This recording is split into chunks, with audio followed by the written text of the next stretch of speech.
The more Omar and I think about it, we each can only name one TNA pay-per-view that really stuck out to us as an all-time favorite.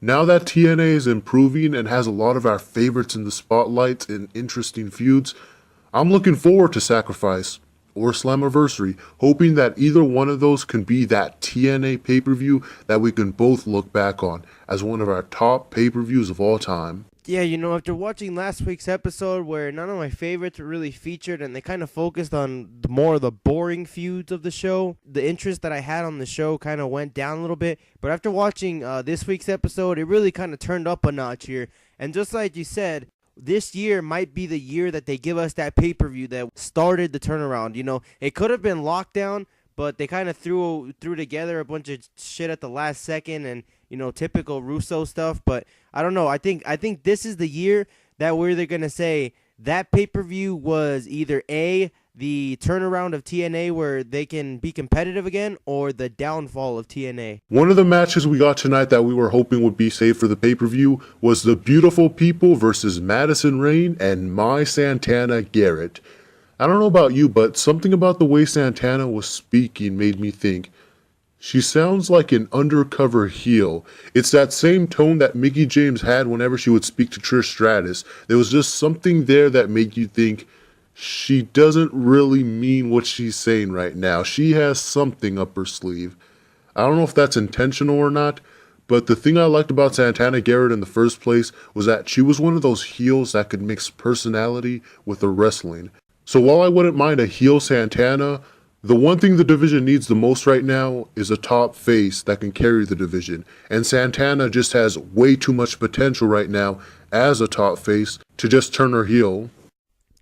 Yeah, I also noticed that she kind of had that Mickie James-esque tone, kind of like the look in her face, and, just how excited she looked when Madison Rayne told her to close the door and let's talk strategy.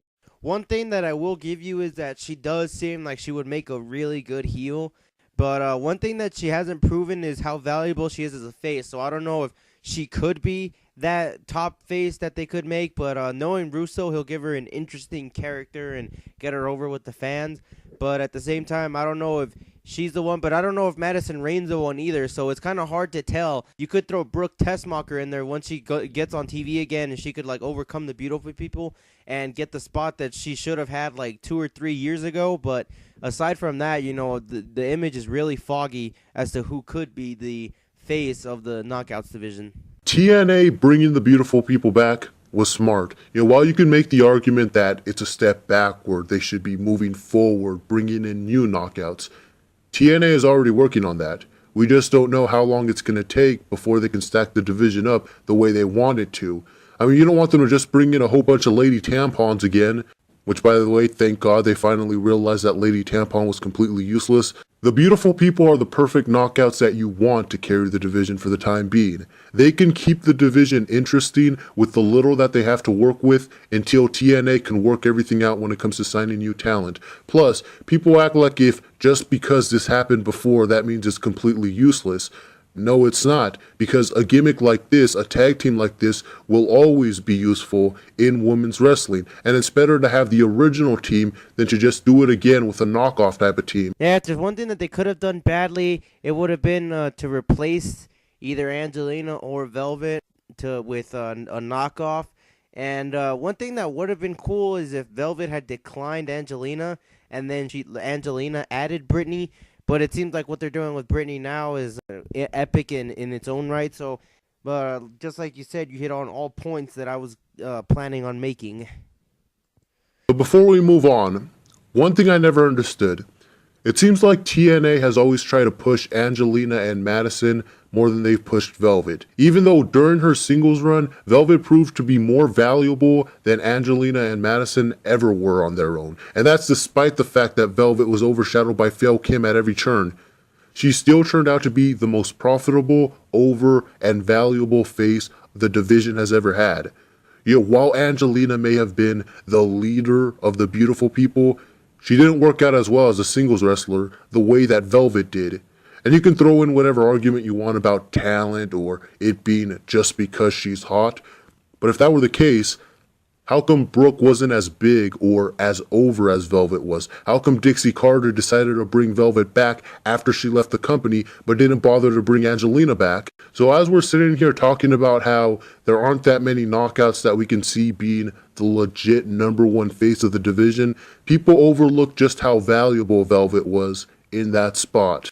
And that's one of the reasons why I still don't understand why they're pushing Angelina more than Velvet, despite the fact that Velvet has already been proven to be more valuable. Another match me and MT Ho were hoping till sacrifice was Mr. Kennedy versus Samuel Shaw. This was pretty much a pay-per-view on a free show. You know, we like that about Russo, but it's also one of the most frustrating things you get from Russo, because he builds something up great for one night, and then instead of following it up the next week, he just closes the book on it that same week. So it's just one of the more frustrating things about Russo writing. But we can't complain because he gives us these great quality shows. A straitjacket match. And what I thought was they were both going to be in a straitjacket and trying to pin each other. And then I realized how stupid that sounded.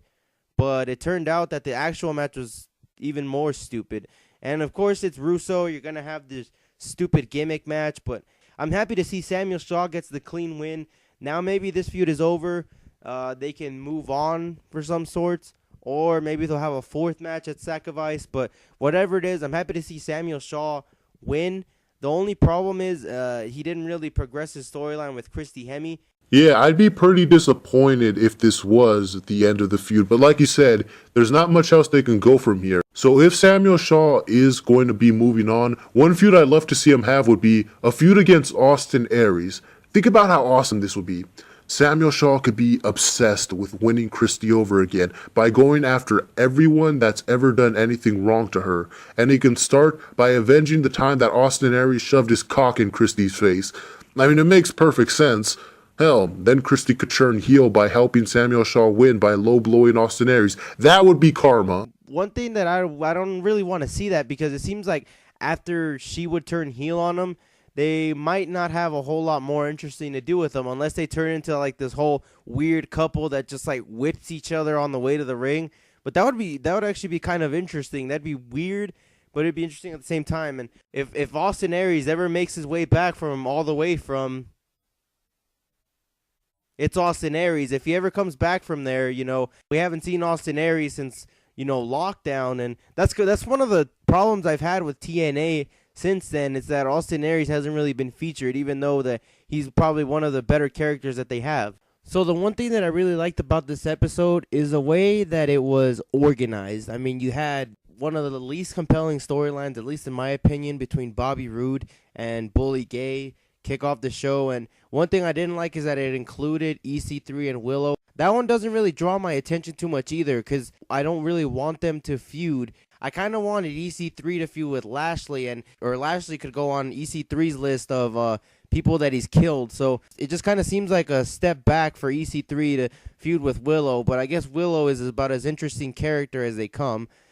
EC3 kind of seemed like he was teasing a face turn against Magnus tonight. And if there's one thing that me and MT Ho are the most looking forward to in the future of TNA, it is that EC3 face turn against Magnus, where EC3 wins the TNA championship. And one thing that they could do with that is maybe bring back Dixie Carter and have her like say that EC3 sold out, and find some kind of job to hire someone to, you know, kill EC3 or something. But that would just be the most epic thing that TNA could possibly do. When I first saw the vignettes for Willow, I was ready to get behind the character because it seemed so unique.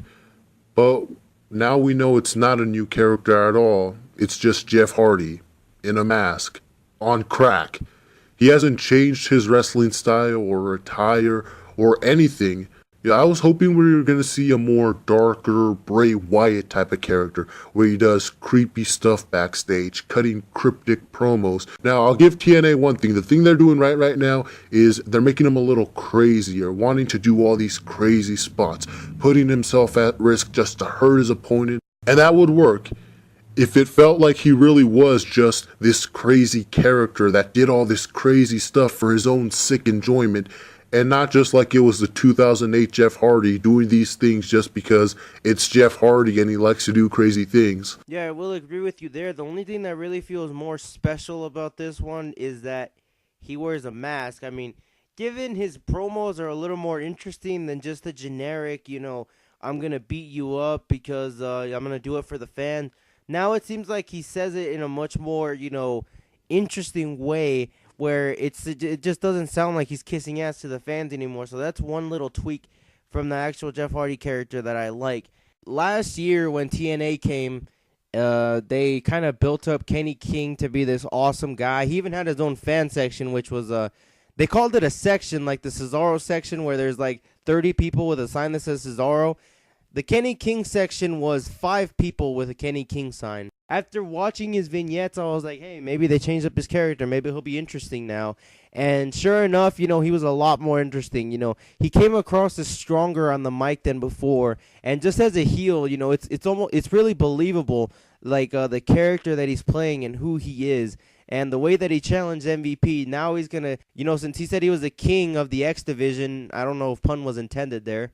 But if he said he was the king of the X Division, maybe he could say something like, at Sacrifice, if I beat MVP, I get a shot at the X Division title, and then he could cash in at Destination X for the world title, But that's like almost a dream scenario for someone who's a big fan of Kenny King. But Kenny King really impressed me tonight. He actually hung in there with a veteran like MVP. So, I could see big things for Kenny King if he continues to be like this. A fatal 4-way match for the TNA Heavyweight Championship of the World. There was almost a ref bump in this match. They teased a ref bump, as if there needs to be a ref bump in a fatal 4-way match. Just let that sink in. But maybe they should have done something where Abyss at least teased it, because all it ended up being, all that talking of Abyss, turning on Magnus, that's all it ended up being. It ended up being one big swerve. So, if that's not Russo for you, I don't know what the hell is. And them building up EY to be this top face, even though they want to build Samoa Joe up as the #1 contender. Like, it seems like Samoa Joe was a heel here. It seems like the only face in this match was EY, and for some instances, you could say Abyss. So I don't know. The whole format of the match was kind of weird. It kind of had that weird feel to it. But I don't hate Magnus. It's just I'm just kind of tired of him being champion. So maybe that's what heel champions are in reality eras. Maybe you just get tired of them, so you have to boo them, and then you just cheer anybody who wins them, and that's what the babyface is in the reality era. This has been the MTOMR Reviews, saying yada yada yada, blah blah blah. We are wrestling.